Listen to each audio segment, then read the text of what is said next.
How's everybody doing? Thanks for having everybody back here today.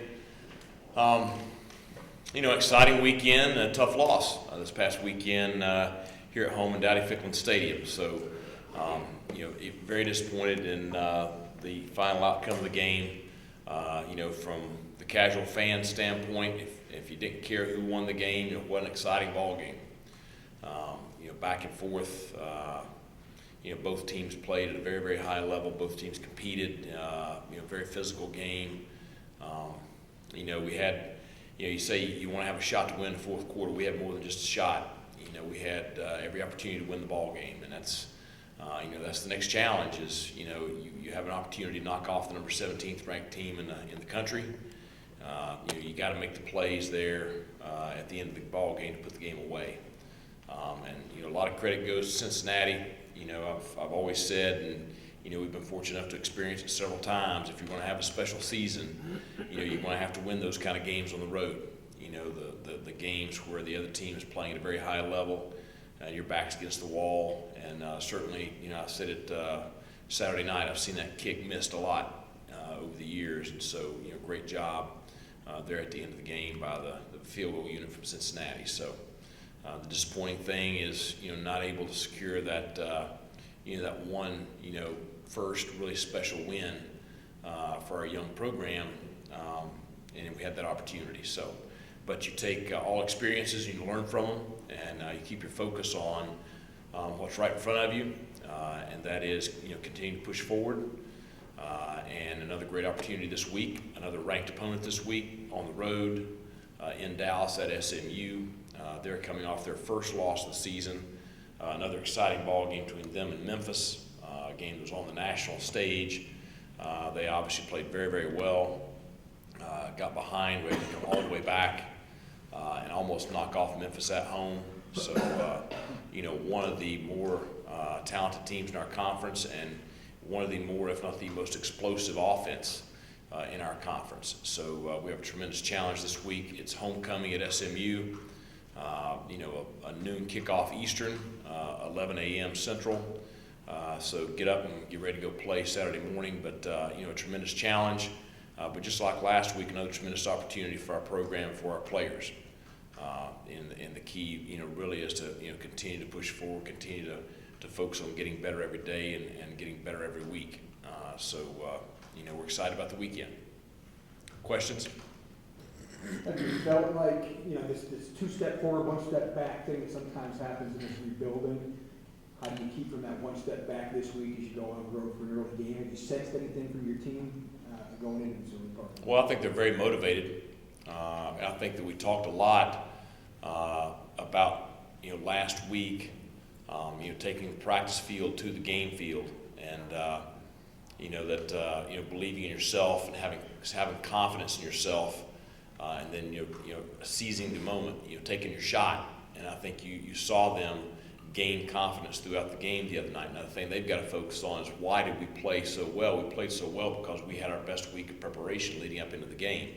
I mean, Thursday, Friday, Saturday, I've said it many times, it's almost scary just how well we were in those preparations, and it's what you become accustomed to when you have really good football teams. Is a really sharp Thursday practice. Friday is really locked in, really dialed in. You can feel it. And then, when we got here, finished the Pirate Walk Saturday early afternoon, mid-afternoon, I went inside and told Coach Williams, Big John, I said, I don't know how they're going to play, but I've never felt so comfortable with our preparation, just their attitudes today.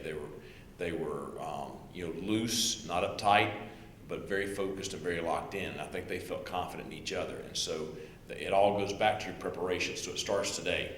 We had a good Sunday practice. It was shorter, coming off of a late night game Saturday night, and a very physical game, but one where we really focused on a few corrections and some fundamentals. Today is when the work starts, and we got to have a great week of practice. We have a huge challenge in front of us. So we've got to really, focus on doing things right every day, and that's what it really comes down to. Do right. Do right. Every aspect of your life. If you're doing things right consistently, good things are going to happen to you. Coach, I know you're big on running the ball and stopping the run. Defensively, how frustrating has that been? Many teams run the ball at a pretty high Well, it's something we've got to improve on, no doubt. And there's, we look every week at why things happen. And, you've got to do a great job, fundamentally, you've got to do a great job schematically. We got to continue to do a great job with development. But it's an area that we have to continue to improve on.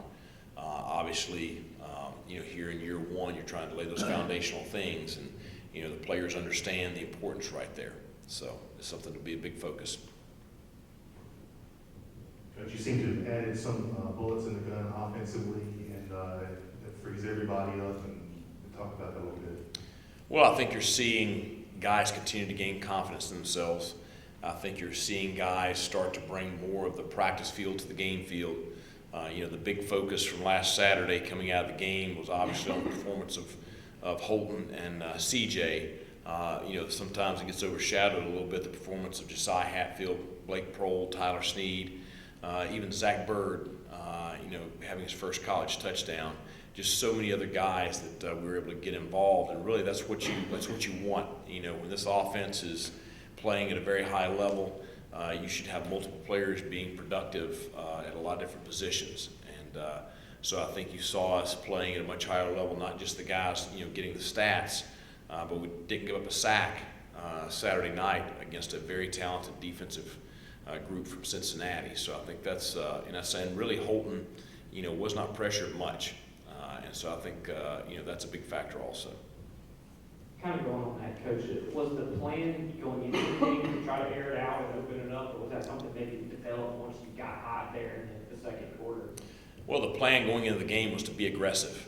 Part of that is taking your shots. But the thing is, once you get in the ball game, you got to see what their game plan is. And certainly their game plan's going to, show some things that are there and they're not there. So many of our plays are run-pass options. And, where the ball goes is predicated, on how the defense chooses to defend everything.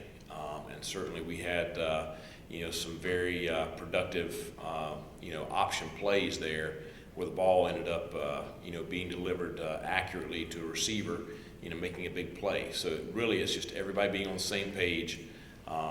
Certainly the first touchdown to CJ was an aggressive take a shot play. We've taken a lot of those this year. It's good to finally start hitting some of them.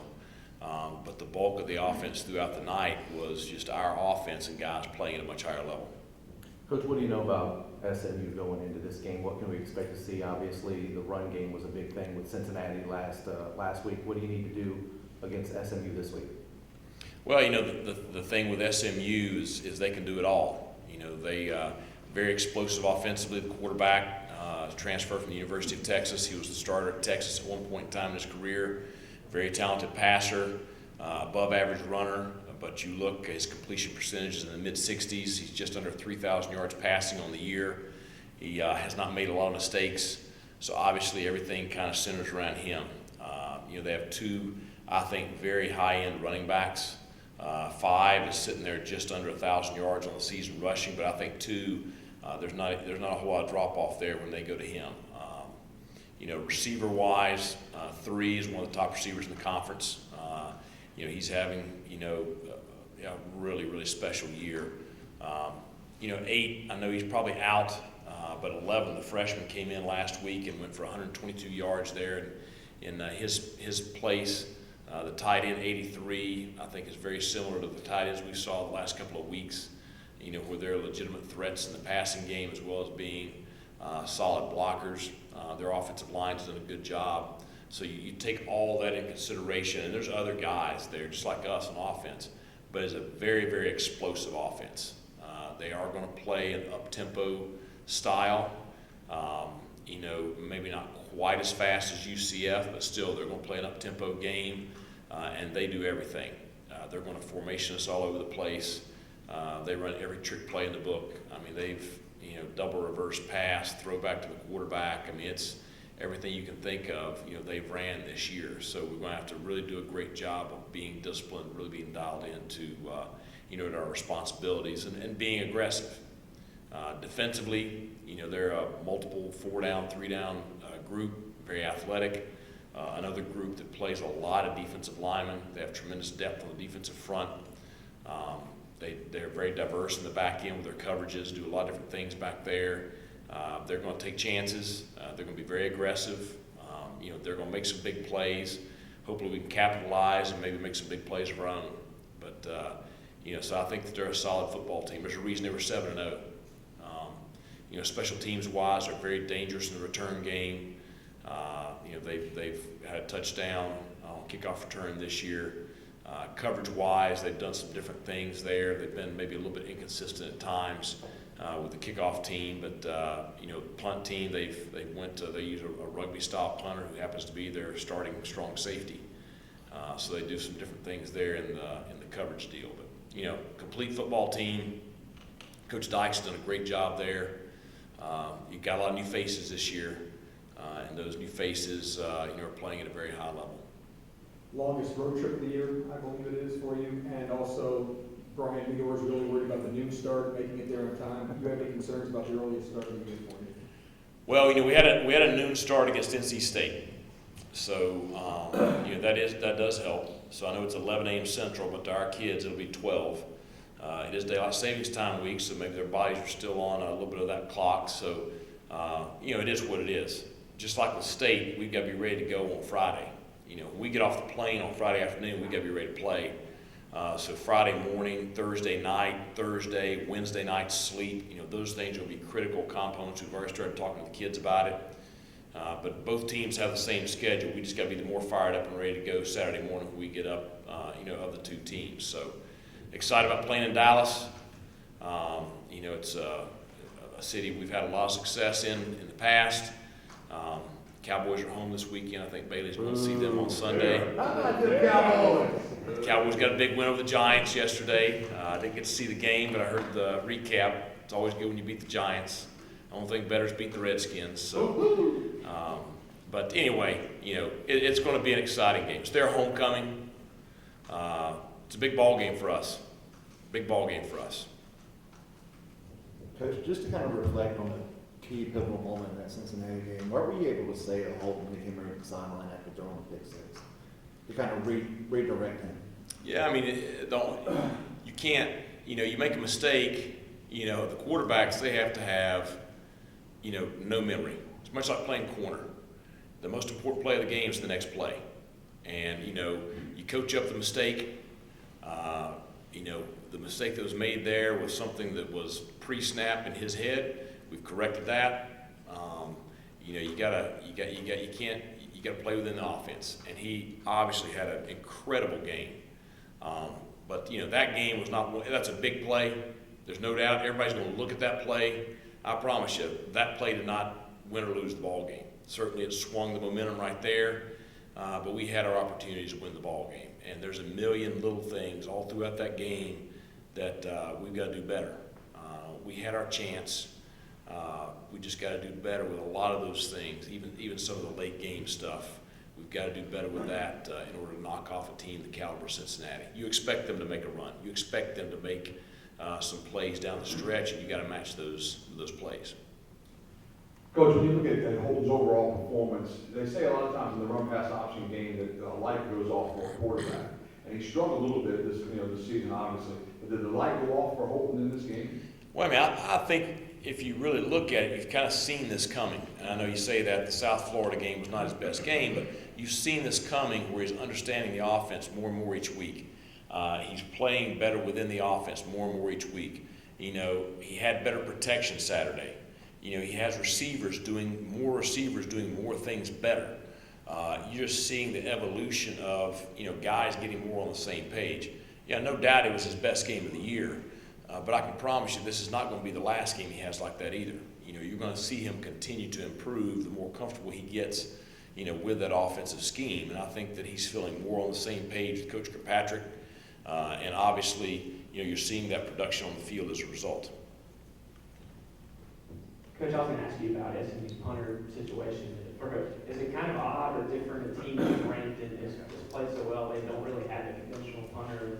Well, they have one. They're choosing not to use him. Yeah. Early in the year they use a traditional punter, but I think it comes down to a very good football coach finding creative ways to give his teams an opportunity. The scheme that they're using, it puts some stress on you. We faced teams like that in the past. You get that low line drive punt, you gotta be careful with it. You don't want that punt bouncing off somebody's back or somebody's helmet. It's a live ball then, turn the ball over right there. It's hard to field. So really, he's doing something unconventional that's being very productive at times and helping us give his team a chance to win.